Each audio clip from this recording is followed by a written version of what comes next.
What's going on, everybody? This is a very different review, as you can see on my screen.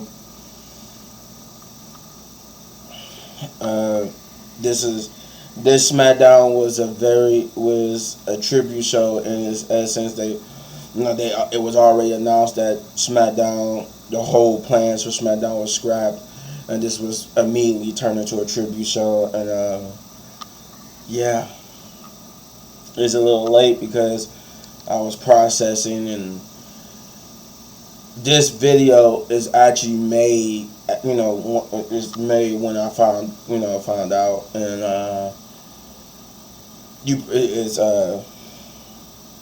the other videos you're gonna see me my reactions to the video game trailers and stuff for Gamescom, all that was before Bray Wyatt and Terry Funk's passing.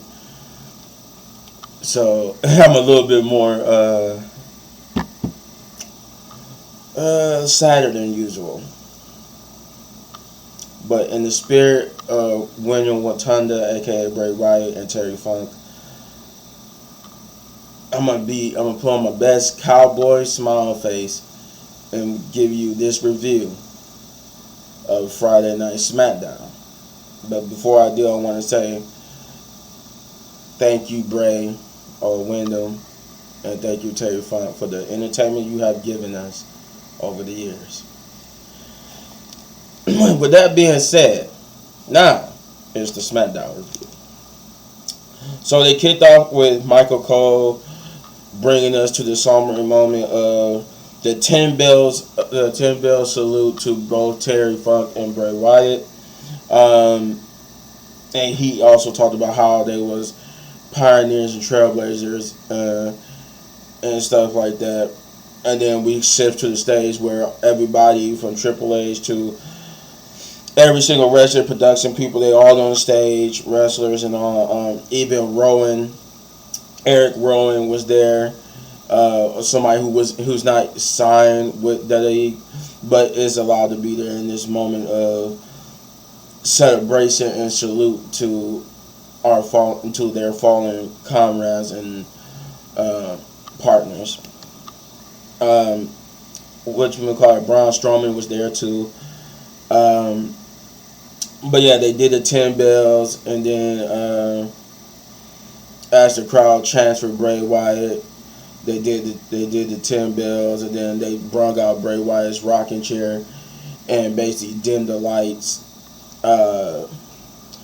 to just they dimmed the lights and to just show the silhouettes of the people on stage, then dimmed it further just to spotlight Bray Wyatt's chair. And as the crowd sings, he got the whole world in his hands. Very touching, very sombering moment. It reminds me of when Eddie Guerrero died.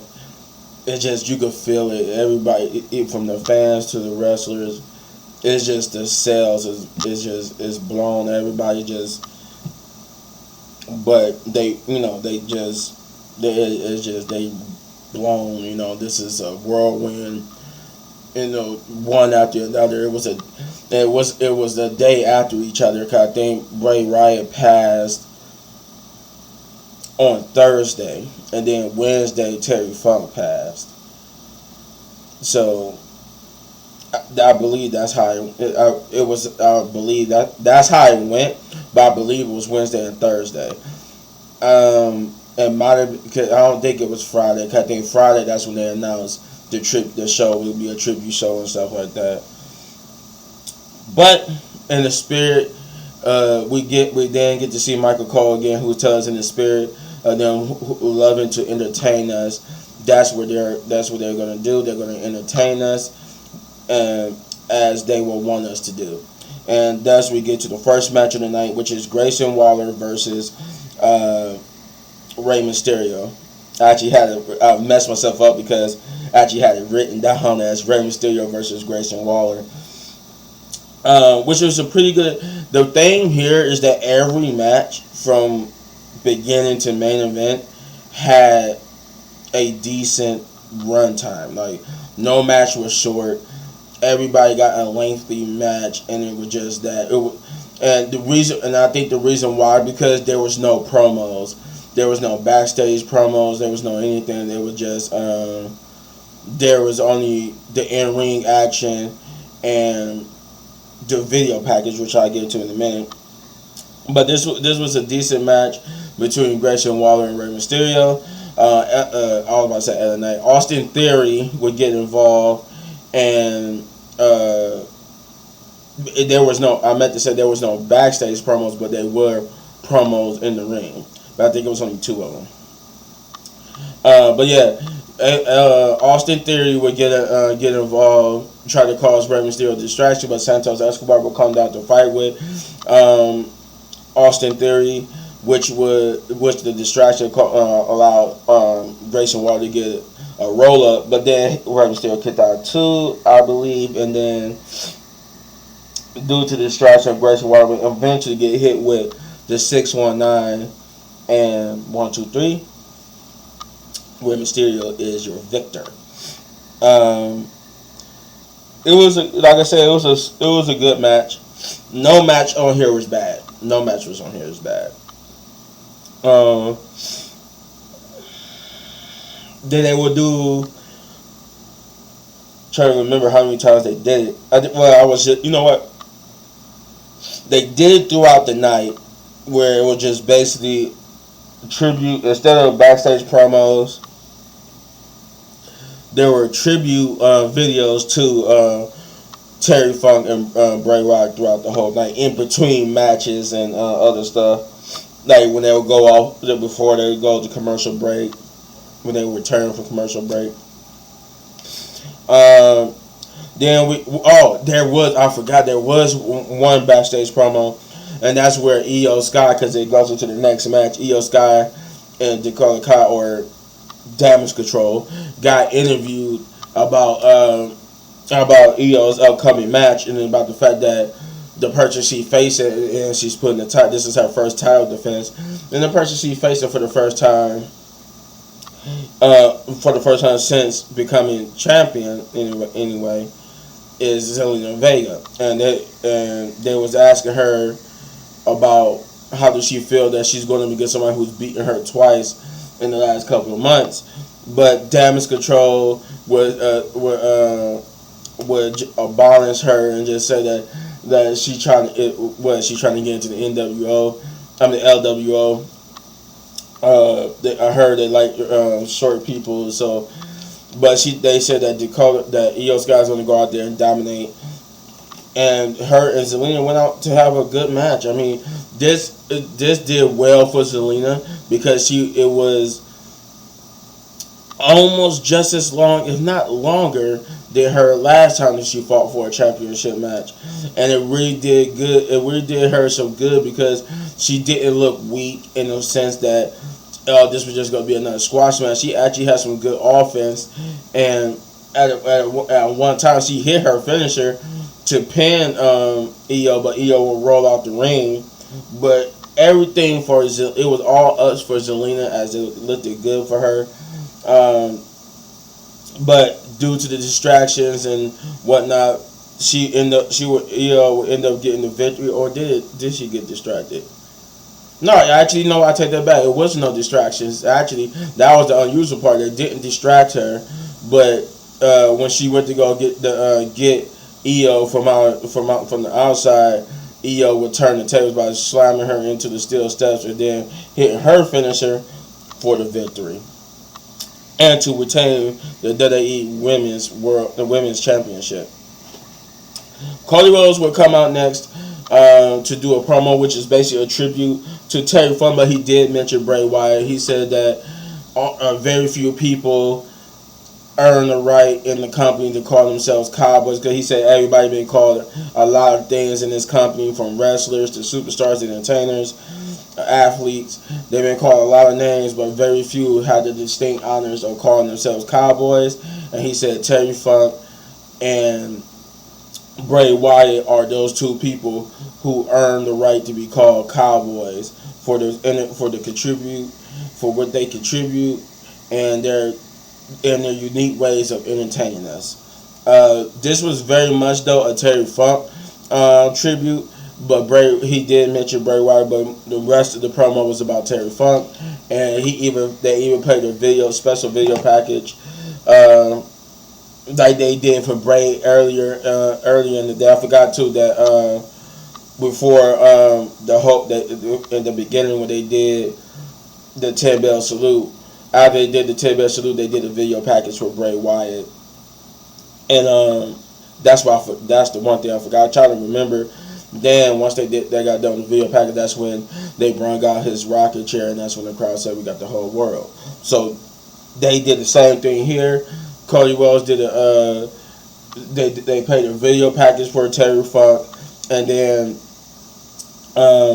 after the video package, Cody Rhodes said he had a distinct honor to announce that the next tag team match that was coming up after his promo was going to be a Terry Funk Extreme Rules match, which was the next match. Right after he announced that's when the Brawl and Bruce made their entrance. Then found out the Brawl and Bruce was going to be going up against the Street Profits. So one thing is the Terry Funk Extreme Rules match was basically a hardcore tornado tag match because there was no tag in and out, which is a hardcore tornado tag match. It didn't really get that extreme. Like, I get it, that was honoring Terry Funk, but for the PG area, it really didn't get that extreme because the only weapons that was really used was the tables. There was no chairs, candlesticks, nothing like that. But hey, it's a tribute show, so I'm not gonna sit here and say, oh, I'm gonna give it a point deduction because of that. They paid tribute by doing some Terry Funk moves. I did like not Montez Ford, but Angelo Dawkins. If you peeked it on his shorts, he had the One Piece symbol on it, so I like that. But in the end, the Street Profits would get the victory when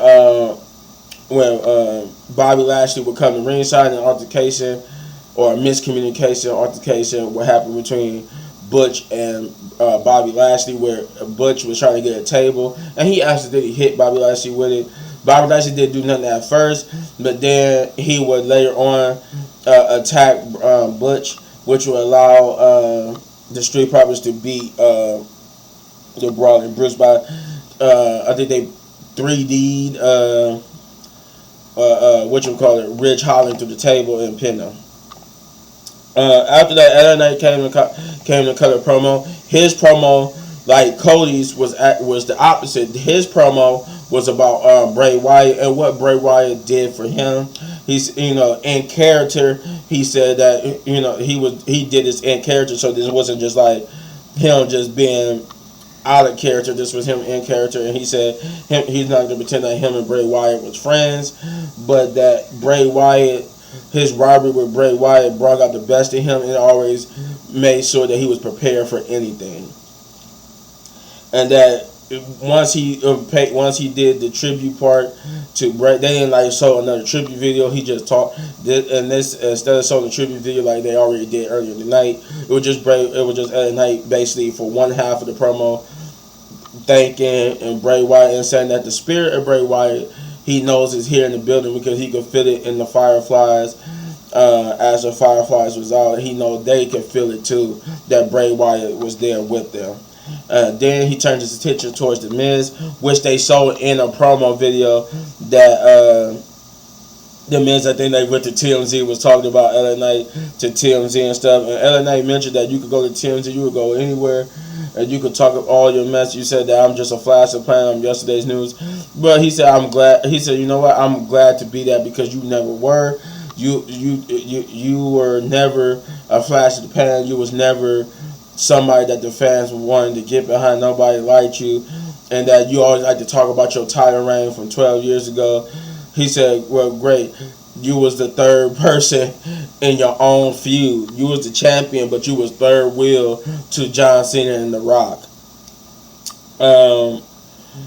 And he basically he said, as a wise man was told me, and he got close to the camera and told The Miz, run. and thus ended his promo. Then we got to the main event, which is LA Knight versus Finn Balor. Now, the significance of this main event was that both LA Knight and Finn Balor represented two rivalries of Bray Wyatt's, two of the most two impactful, or I don't know. Cause I know he has some impactful rivalries with John Cena. So I guess, but that's what they're saying, that this was two of his most impactful rivalries. So that was why this was the main event, because these represent two people that Bray Wyatt had a feud with, which LA Knight and Finn Balor put on a great ending to the night, to a sombering night. The main event was great. It was a great main event, back and forth between the two. Not a lot of taunting from Finn Balor, I know, but still a great match, and it did its job. It showcased two amazing people. Now, I didn't think LA Knight would get the rub, but this was I think every match except for the Io Sky match had the good guy winning. I guess I don't know. Is the Street Profits considered good guys? They came out. They was acting like baby faces, but I thought they were supposed to be heels. So I don't know what's going on with them. So I'm because the way they since they came out and act like baby faces, I'm gonna say they were baby faces. So every match except for Io Sky has had the good guys winning. Even though the Braun and Bruce was also good guys. So, but there was no different here. LA Knight would get the victory over Finn Balor, and to end the show, they tribute one last time to Bray Wyatt with the lights cutting out in the usual Fiend Bray Wyatt way, and to show a silhouette picture of him on the Titantron standing in the ring and then in the actual ring, his lantern just sitting there with the crowd chanting "Thank you, Bray" to end the show.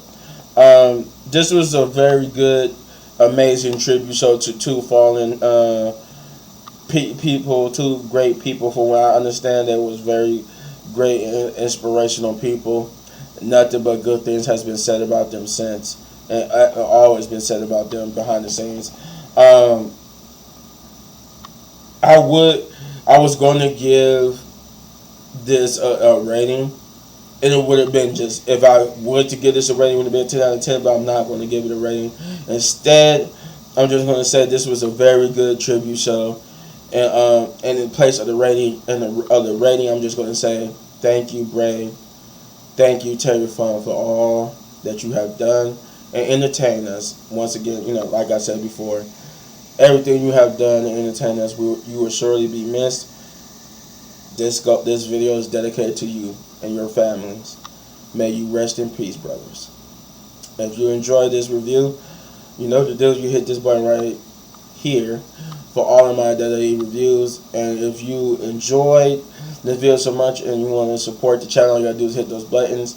And also, leave down in the comments down below what was your favorite Terry Funk or Bray Wyatt match.